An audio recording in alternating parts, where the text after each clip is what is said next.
अस्सलाम वालेकुम। आज की वीडियो में हम करेंगे एक्सरसाइज 4B की है जो mathematics book 1B1 7th edition जो न्यू एडिशन आया एक्सरसाइज है कि और इसका हम करेंगे जी क्वेश्चन नंबर 7 करेंगे फुल आज की वीडियो में।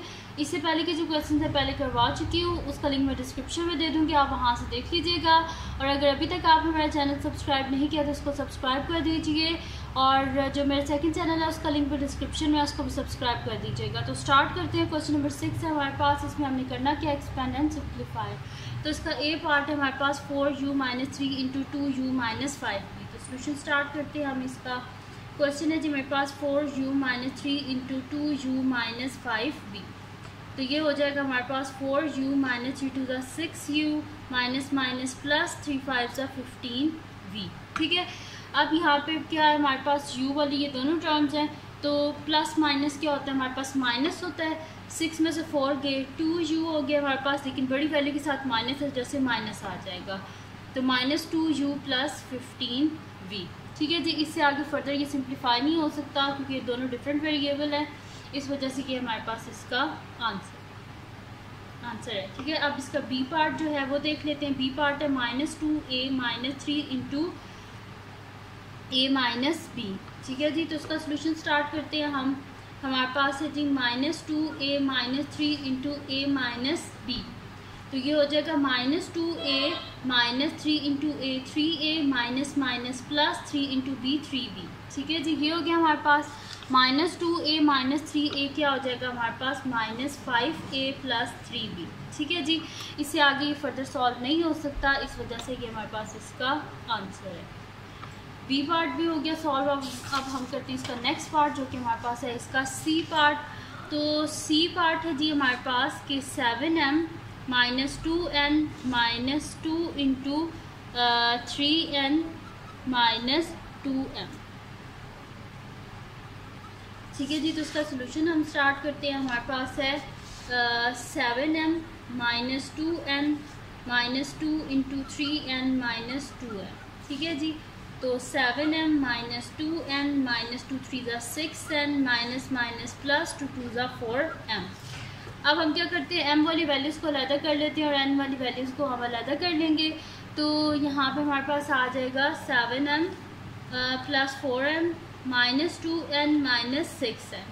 तो 7 + 4 हो जाएगा 11m और 6 7 8 -8n।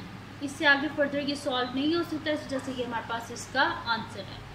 अब चलते हैं जी नेक्स्ट पार्ट की तरफ जो कि हमारे पास डी पार्ट है कि 5 × 2x + 4 -3 × हमारे पास है -6 - x। ठीक है जी। ये हमारे पास क्वेश्चन। तो सोल्यूशन स्टार्ट करते हैं हम। इसका हमारे पास है 5 × 2x + 4 -3 × -6 - x। 5 2 = 10x plus 5 4 = 20 plus 3 6 = 18 plus 3x। अब x वाले टर्म्स को अलग कर लेते हैं, कॉन्स्टेंट्स को अलग। 10x + 3x + 20 + 18। ठीक है जी। ये हो गया हमारे पास। अब हम क्या करते हैं कि 10x + 3x क्या हो जाएगा 13x हो जाएगा, प्लस 20 और 18 क्या हो जाएगा हमारे पास 38 हो जाएगा। तो 13x + 38। इससे आगे फर्दर सॉल्व नहीं हो सकता, इस जैसे कि हमारे पास इसका आंसर है। डी पार्ट भी सॉल्व हो गया। अब चलते हैं नेक्स्ट पार्ट की तरफ जो कि हमारे पास है इसका ई पार्ट।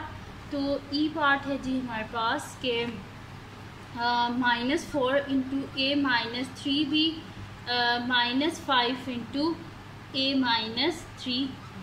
ठीक है जी। ये हमारे पास। तो इसका सोल्यूशन हम स्टार्ट करते हैं। क्वेश्चन है जी हमारे पास -4 × a - 3b -5 × a - 3b।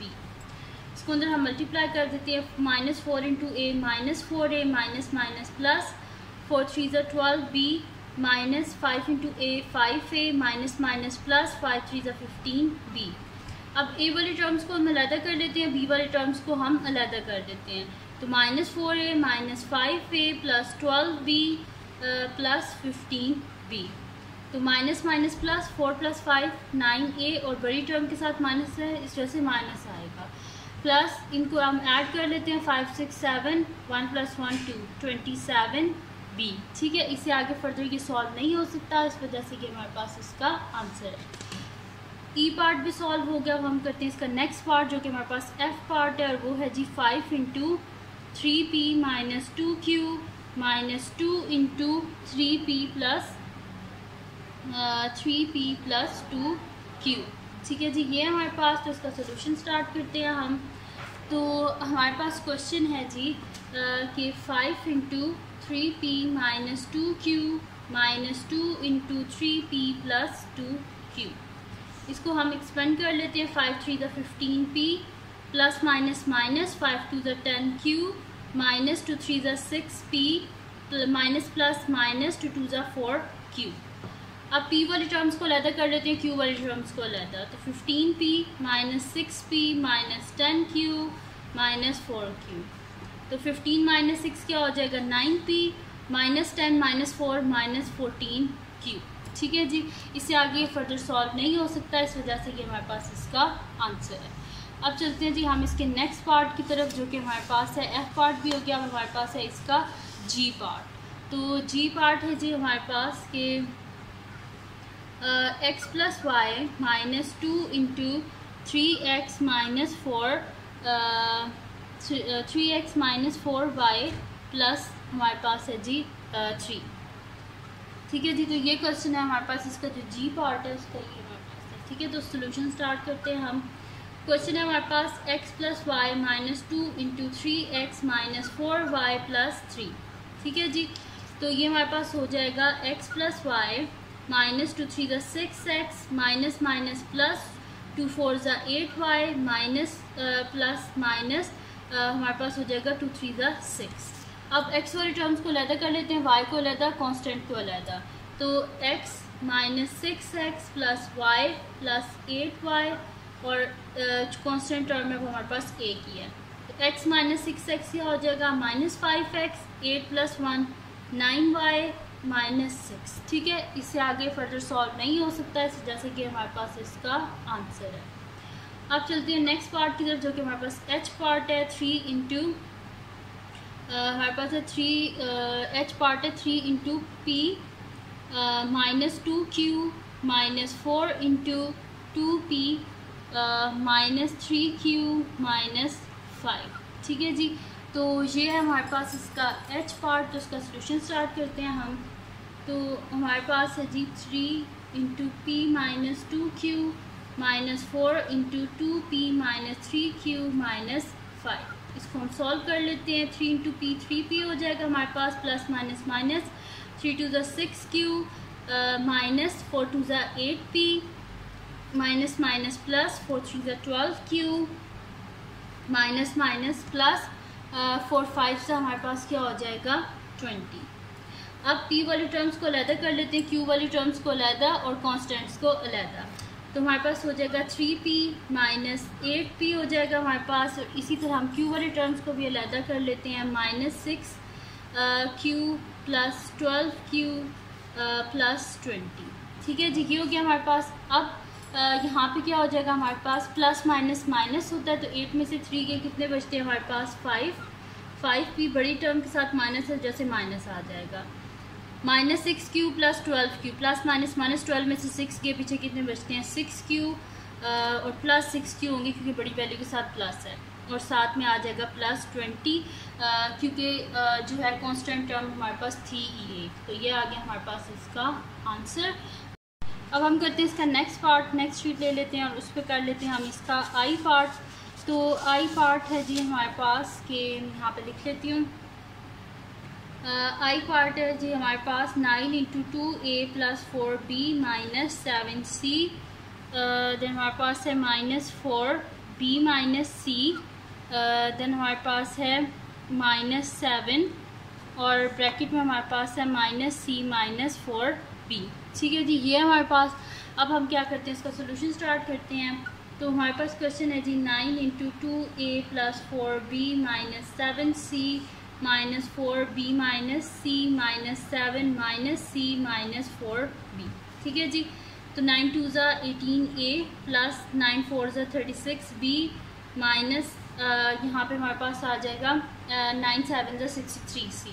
मैं यहाँ पे लिख देती हूँ minus 63c minus 4 into b minus 4b minus minus plus 4 into C 4c, minus minus plus 7 into C 7c, minus minus plus 7 4 28b।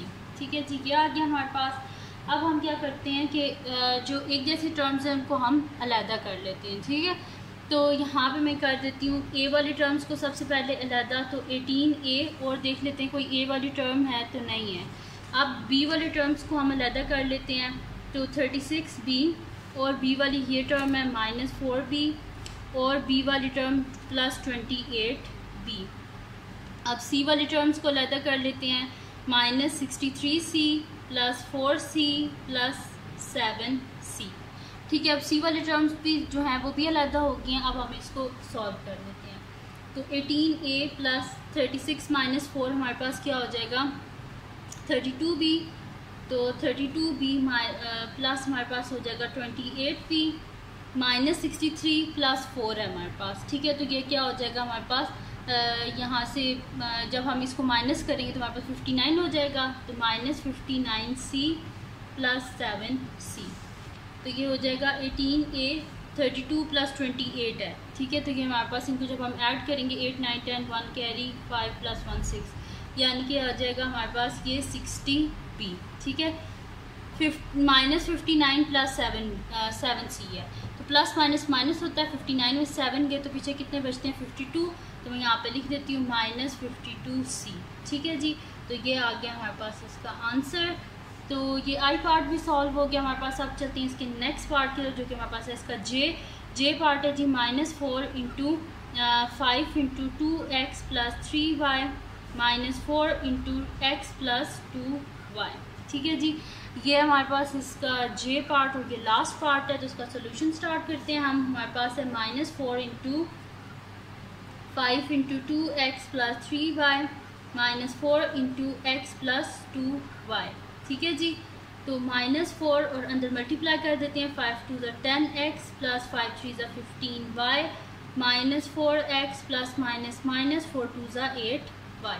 ठीक है जी, ये हो गया हमारे पास। अब इसमें भी हम x वाले टर्म्स को अलहदा कर लेते हैं, y वाले टर्म्स को अलहदा। तो -4 into 10x -4x plus 15y -8y। ठीक है जी, तो -4 इंटू 10 -4 क्या हो जाएगा हमारे पास 6x। तो 15 - 8 हमारे पास यहाँ पे हो जाएगा 7। तो मैं यहाँ पे लिख देती हूँ प्लस 7y। ठीक है जी, अब हम क्या करते हैं इस 4 को अंदर मल्टीप्लाई कर लेते हैं। तो 6 4 से हमारे पास क्या होता है 24x और बाय माइनस है जैसे माइनस आ जाएगा, माइनस प्लस माइनस 7 4 से 28y। ठीक है जी, इससे आगे फर्दर सॉल्व नहीं हो सकता, इस वजह से ये हमारे पास इसका आंसर है। और यहाँ पे इसका लास्ट पार्ट भी कंप्लीट हो गया। तो ये थी जी आज की वीडियो। अगर आपको पसंद आई हो तो उसको लाइक कीजिएगा, मेरे चैनल को सब्सक्राइब कीजिएगा और बेल आइकन को लाजमी प्रेस कर दीजिएगा ताकि आपको न्यू आने वाली वीडियोज़ के बारे में पता चल सके। और अपने फ्रेंड्स के साथ भी इस वीडियो को शेयर कीजिएगा, उनको बोलेगा सब्सक्राइब कर दें और अपनी दुआओं में लाजमी याद रखिएगा। और जो मेरा सेकंड चैनल है उसको भी सब्सक्राइब कर दीजिएगा, लिंक डिस्क्रिप्शन में है। अल्लाह हाफ़िज़।